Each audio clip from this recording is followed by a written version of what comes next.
नमस्कार, मैं हूं राधिका राज और आप देख रहे हैं कैपिटल टीवी बिहार। बिहार की सियासत एक ऐसे मोड़ पर पहुंच गई है जहां अदालत के फैसले और राजनीतिक समीकरण एक दूसरे से सीधे टकरा रहे हैं। जुलाई का महीना जैसे जैसे करीब आ रहा है वैसे वैसे लालू प्रसाद यादव, राबड़ी देवी और तेजस्वी यादव पर मंडराते कानूनी संकट पर साया गहराता जा रहा है। और ये संकट सिर्फ कोर्ट रूम की दीवारों तक सीमित नहीं है, इसका सीधा असर बिहार के विधानसभा चुनाव पर पड़ सकता है। IRCTC घोटाले और जमीन के बदले नौकरी घोटाले दो ऐसे मामले हैं जो सालों से चर्चा में रहे हैं, लेकिन अब इन पर अदालतों में निर्णायक मोड़ आता दिखाई दे रहा है। IRCTC मामले में 23 जुलाई को विशेष CBI अदालत ये तय करने वाली है कि लालू परिवार के खिलाफ आरोप तय किए जाए या नहीं। तेजस्वी यादव, जो इस वक्त राष्ट्रीय जनता दल के मुख्यमंत्री चेहरे के रूप में पूरे बिहार में जनसभा कर रहे हैं, वो भी इस मामले में आरोपित है।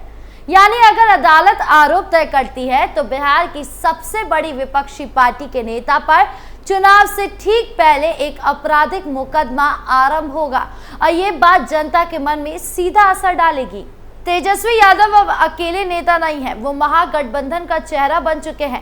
कांग्रेस, वाम दल और अन्य छोटे संगठनों के साथ उन्होंने जो गठबंधन तैयार किया है उसकी साख उन्हीं के चेहरे से जुड़ी हुई है और यही चेहरा अब कानूनी फंदे में उलझता दिख रहा है। भले ही कोर्ट में यह साबित हो या ना हो कि घोटाले हुए थे, लेकिन चुनावी माहौल में केवल आरोप ही काफी होते हैं। एक धारणा बनाने के लिए जनता अदालत से पहले अपना मन बनाना शुरू कर देती है और यही डर आज RJD के रणनीतिकारों को बेचैन कर रहा है।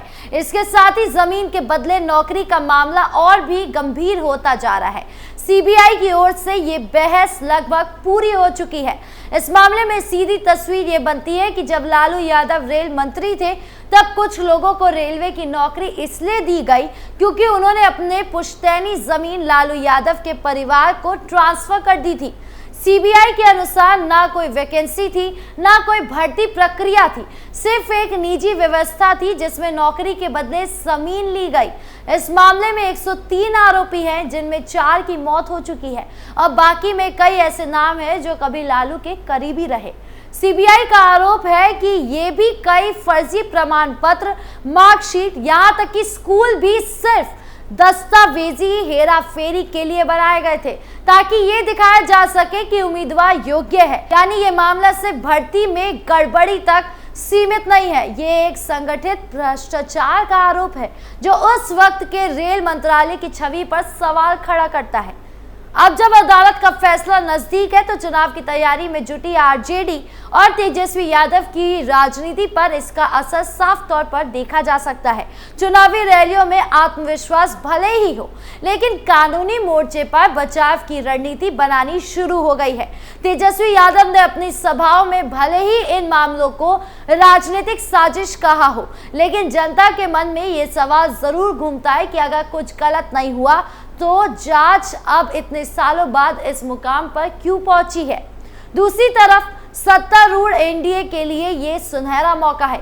BJP, JDU और लोजपा के नेता पहले ही इन मामलों को लेकर तेजस्वी यादव को घेरते आए हैं, लेकिन अब जब अदालत की तारीखें तय हो चुकी है और तो उनके पास इन मुद्दों को और तीखा बनाने का मौका मिलेगा। जनसभाओं में भ्रष्टाचार बनाम विकास की बहस फिर गर्म हो गई है और ये तय है कि हर विपक्षी दल तेजस्वी पर निशाना साधेगा कि जो खुद अदालत के कटघरे में खड़े हैं वो जनता को पारदर्शिता और ईमानदारी का पाठ कैसे पढ़ा सकते हैं।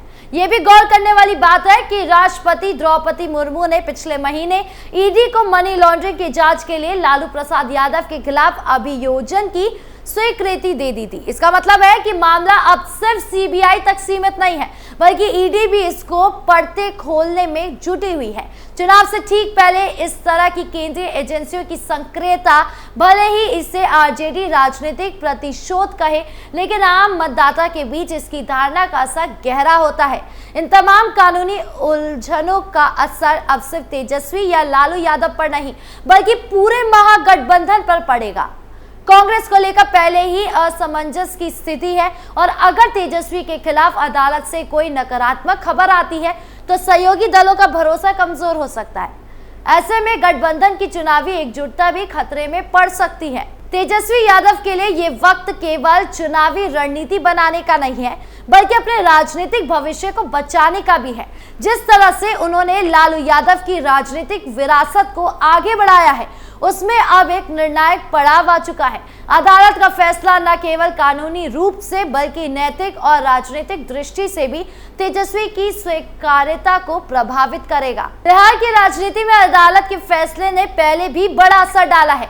लालू यादव को जब चारा घोटाले में सजा हुई थी तब भी जनता की सहानुभूति का लाभ उन्हें मिला था, लेकिन अब तस्वीर अलग है। अब जो सवाल है वो ये नहीं है कि लालू दोषी है या नहीं, बल्कि ये है कि तेजस्वी यादव जो युवाओं के नेता बनकर उभरे हैं, क्या वो भी उसी धारा में बहते दिखाई दे रहे हैं? यही सवाल आज बिहार के हर गांव, हर गली, हर चौपाल में गूंज रहा है, जिसका सीधा असर आने वाले चुनाव पर पड़ेगा।